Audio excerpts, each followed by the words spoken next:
Well, hello, my friends. Good day to you. Welcome to another episode of Resolve to Live Forward, and welcome to a different type of background because the background that you see up above my head is really the focus of where we are moving this podcast as far as the messaging is concerned. Of course, I'm John Morrow, and this podcast can be heard across a number of podcasting platforms, thanks to the great folks at Buzzsprout, a hosting service. And through Buzzsprout, not only do I get to produce this podcast and have it aired on Spotify and in the Apple Store, but on a handful of other podcast platforms as well. So thank you for listening. I also have a YouTube channel under Resolve to Live Forward, and I upload this video that you see here.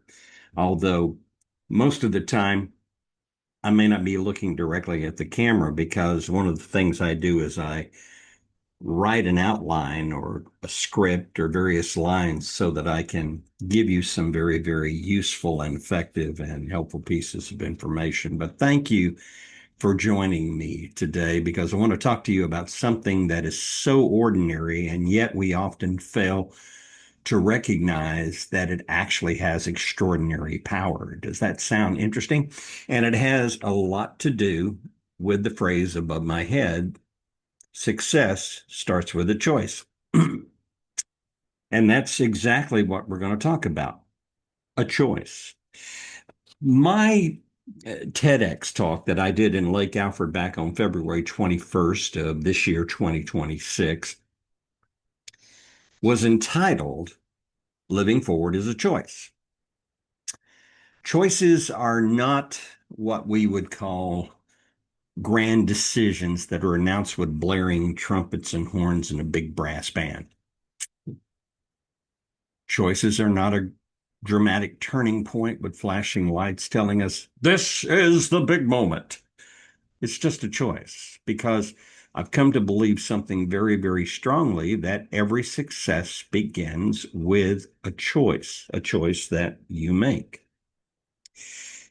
Before there's accomplishment, there had to be a choice. Before there was change that mattered, there was a choice. And before you made that comeback, you had to make the choice to make that comeback.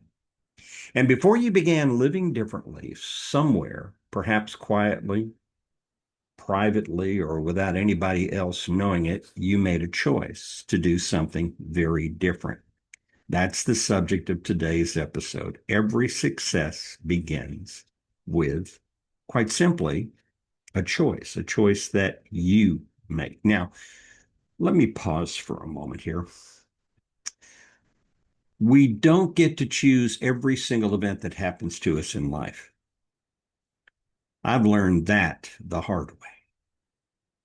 This is not new to those of you that have been following my podcast, but to many of you who may be hearing this for the first time, I'm over 76 years of age. That is a benefit, but it also comes with a lot of baggage. But here's the thing. Life, as I have lived it, is a combination of choices I made, both good and bad. And remember, good choices resulted in good things. Bad choices resulted in very, very bad consequences.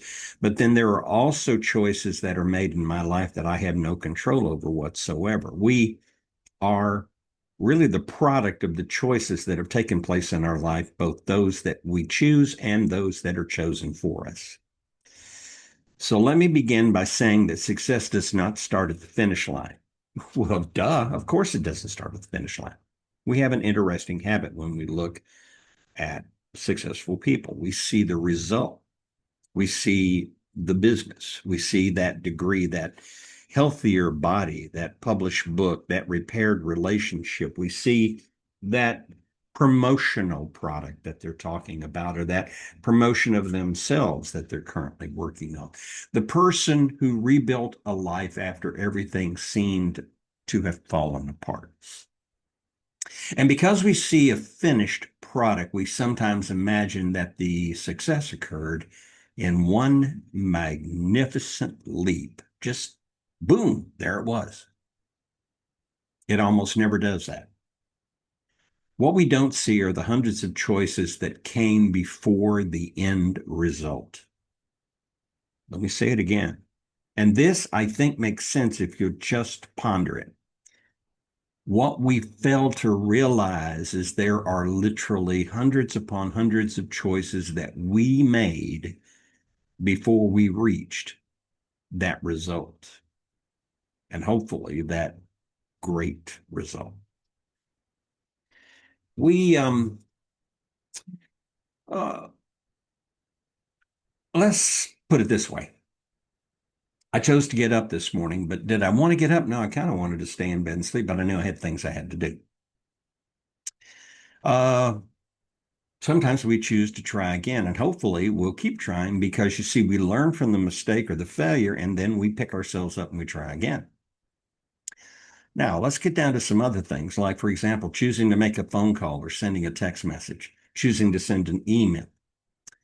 We choose to sit down and have study and focus on understanding and learning. We choose to approach and make an apology, a sincere apology, without the expectation of reciprocity.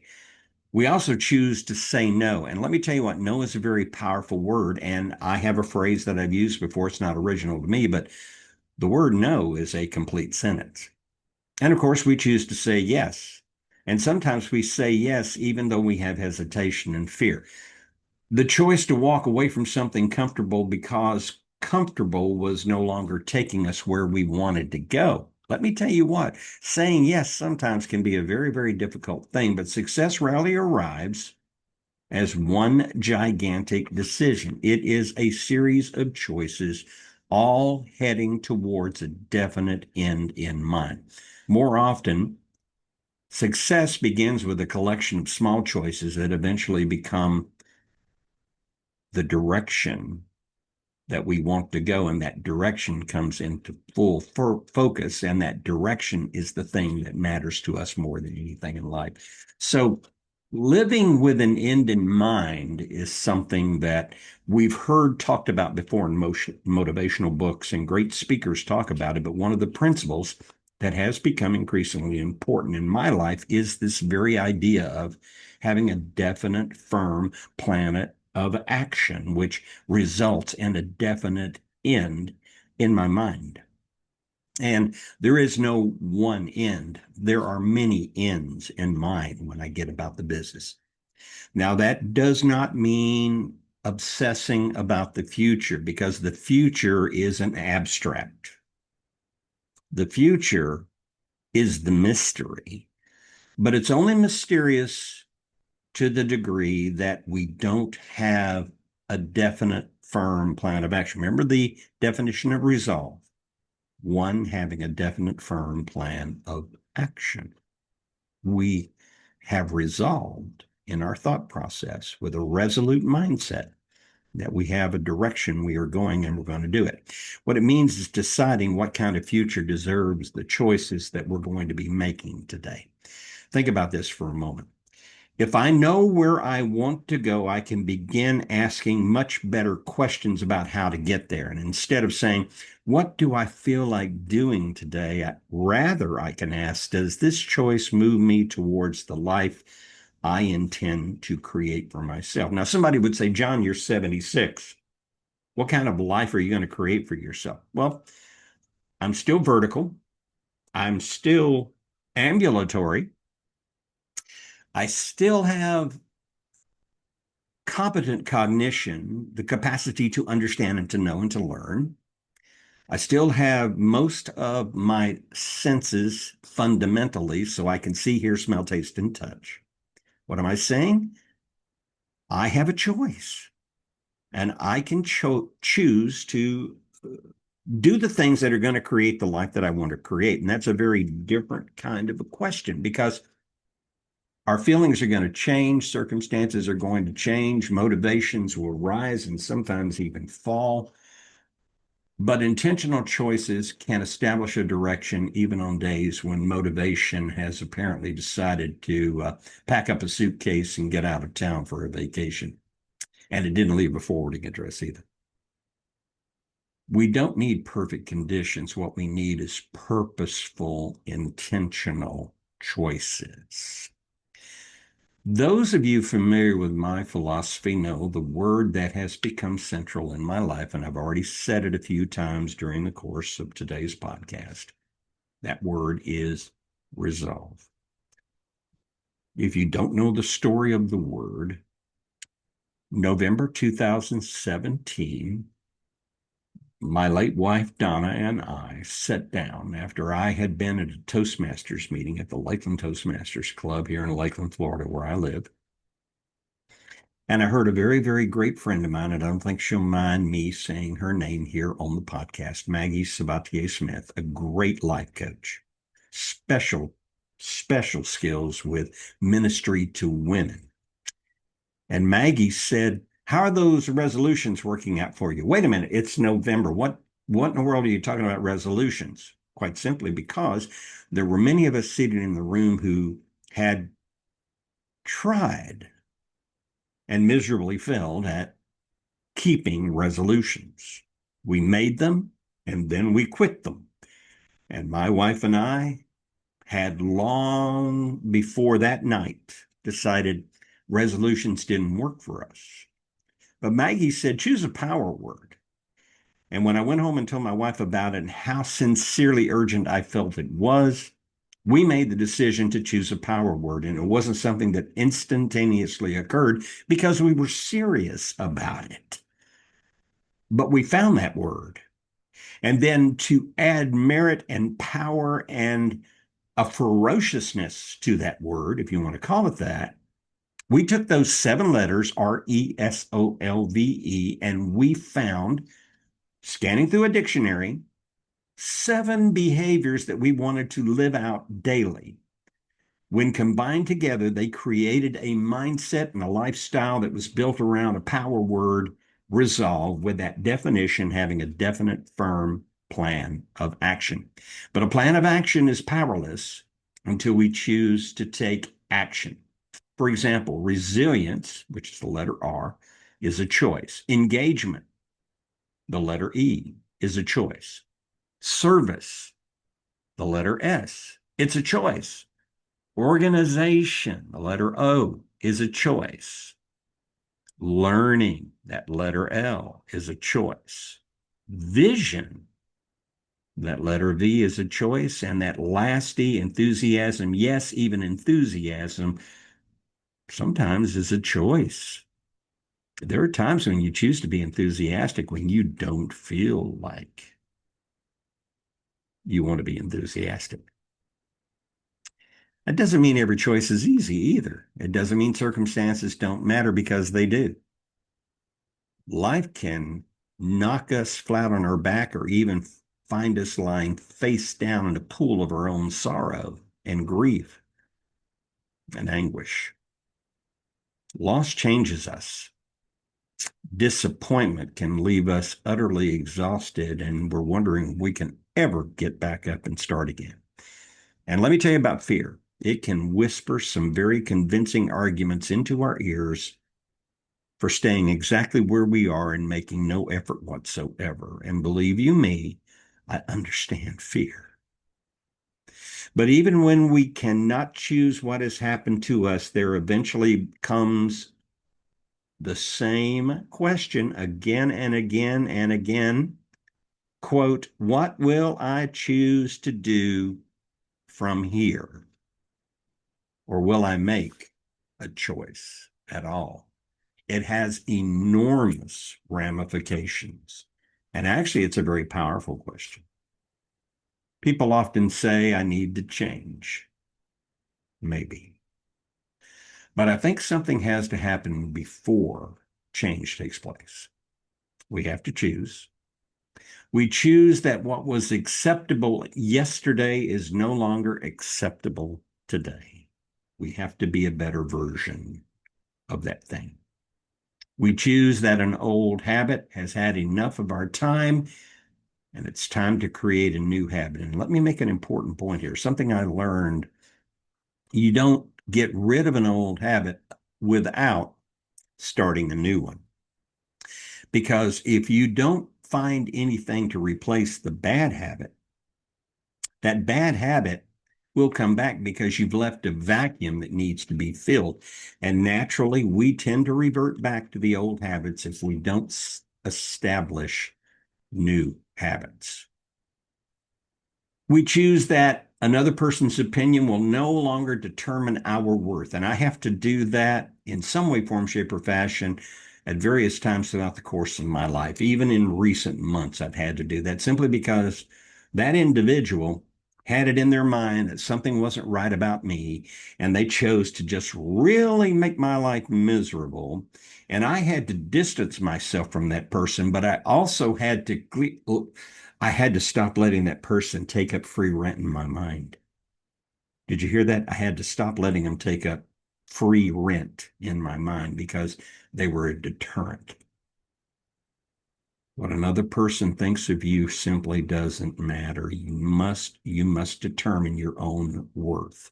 We choose to learn something that we don't know. That's a choice. We choose to have a conversation we've been avoiding. That takes courage, but it's a choice. We choose to begin before we feel completely ready. Well, let me tell you what, in public speaking, and I teach it to people, if we wait until we're ready, we'll never start. And perhaps most importantly, we choose to accept responsibility for the next move that we make. We don't point fingers at other people, and we don't wait for somebody to put a thumb in our back. We choose to move forward. But it's not everything. It's the next move. It's the next move. And as I've said before, success begins with a choice, and a choice is singular. So the next move, if you do just one, that's manageable. You don't have to solve the next 5 years, the next 5 months, the next 5 weeks, or even the next 5 days this afternoon. You don't have to completely reinvent yourself before you sit down at your dinner table tonight. You need to make the next intentional, beneficial choice. One. Then you make another, then another. And that becomes forward progress and a direction that you're moving towards. And let me tell you what, there is a danger in not making a choice. Believe me when I tell you, let me get my papers straight here for just a second. I want to touch on this for just a moment. In the conversation, here's the other side of it. We refuse to choose something, but something is still going to happen. Let me say that again. And this is the danger of not choosing. We choose to do nothing, but something is still going to happen because the decision is going to be made for us no matter what we think. You see, the problem with indecision is it's not neutral. In living your life day to day, indecision has consequences. If I continually postpone taking care of something very, very important that needs to be done, and I need to do it for me, or I need to do it for someone I love, or I need to do it for something that I'm attempting to accomplish on behalf of others, that's a choice. If I stay inside a situation I know is wrong for me to be involved in, simply because changing my feelings is uncomfortable, then that's a choice. It's cowardice, but it's a choice.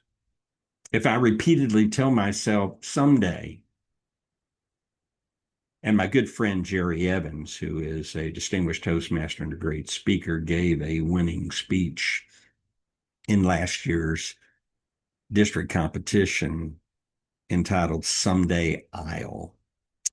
And we've heard that phrase, someday I'll get around to doing this, or someday I'll choose to do this, or someday I'll do that.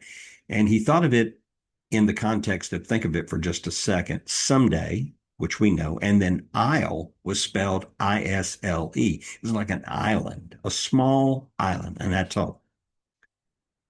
But if we repeatedly tell ourselves someday I'll, eventually it becomes a very expensive word. Expensive because it cost us something that could have made our lives so much better. Life moves whether we participate intentionally in it or not. It's going to happen. And you can say, stop the world, I want to get off, as the phrase was said about 3 or 4 decades ago, but it really doesn't matter. Life moves whether we participate intentionally or not. So I would rather choose my direction than accidentally inherit a direction that in all likelihood I won't like. And that's part of what I mean when I talk about the process of living forward. It is a choice.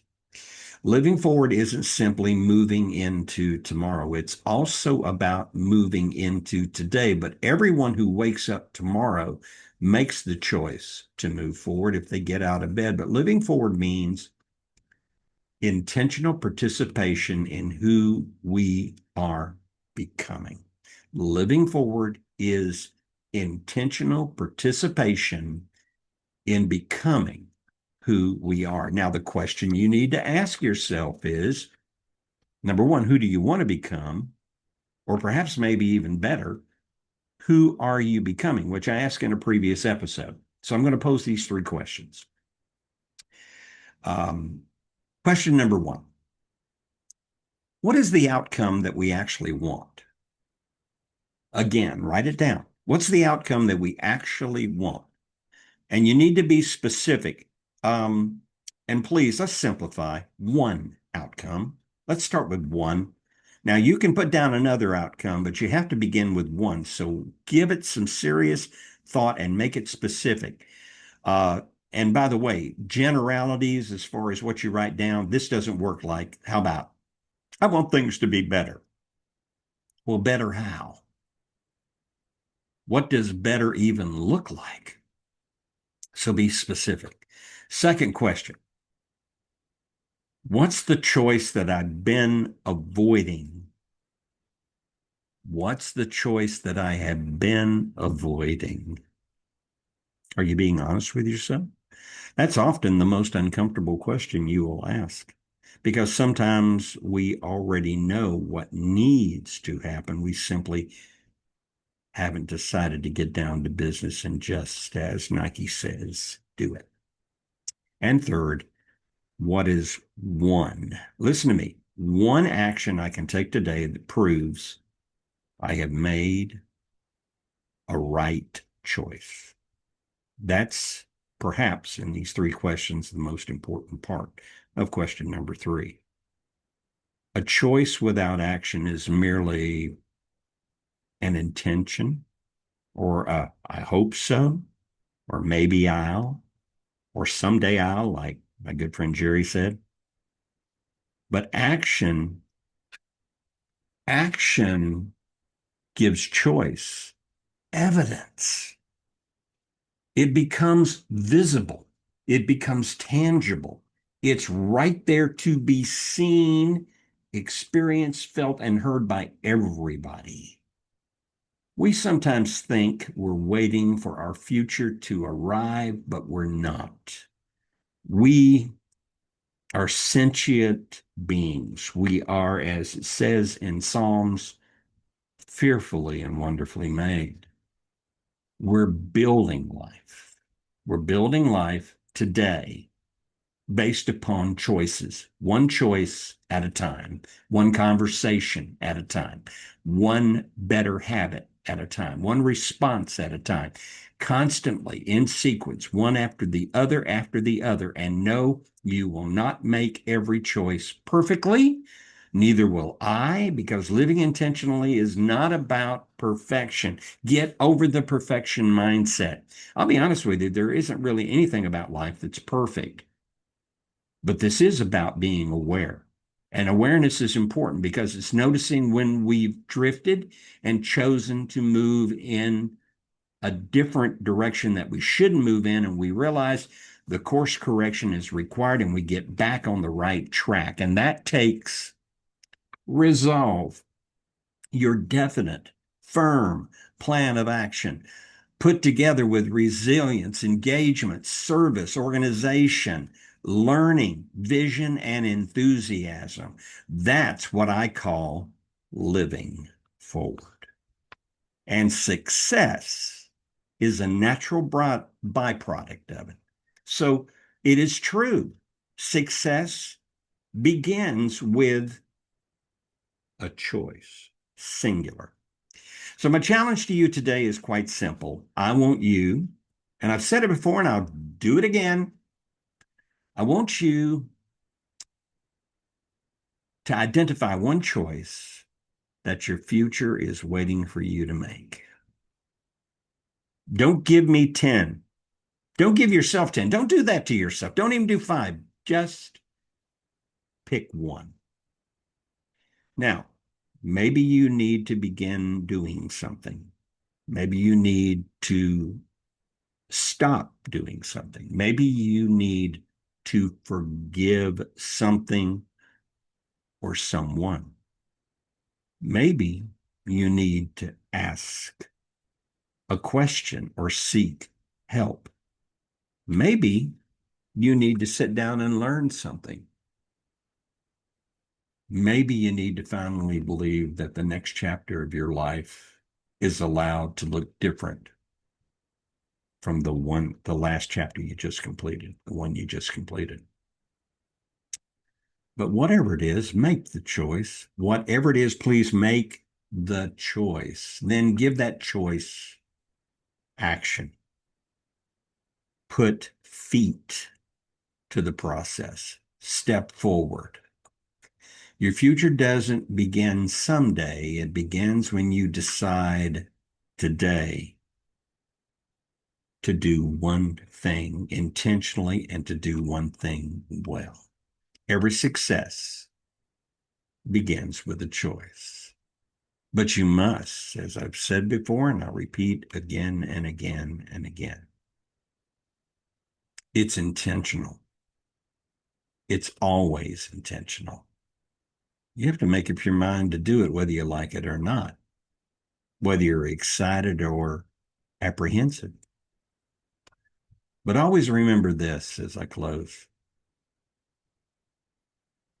Resolve, definite, firm plan of action, 7 incredible, powerful behaviors in resilience, engagement, service, organization, learning, vision, and enthusiasm. Resolve to live forward. Steps should always be one foot in front of the other, whether we're talking about a metaphor or whether we're talking about literally. Take that one intentional step and resolve to live forward. That concludes our episode for today. I'm so glad that you joined us. It's also the last episode for the month of August in this 6-month series that began back in April. Hard to believe we've done April, May, June, July, and August. Month number 6 in the 6-month series begins 1 week from today on Friday. I'll look forward to joining you at that time. Remember, you can find this podcast on Spotify, the Apple Store, and a variety of other podcast platforms. And I also upload this video to my YouTube channel, Resolve to Live Forward. I'm John Morrow. I want to say thank you for spending these few minutes with me, and I'll meet you again for the next episode, which should be coming around by the grace of God this time next week. But as I close, always remember, resolve to live forward, because success starts with a choice. Bye-bye for now.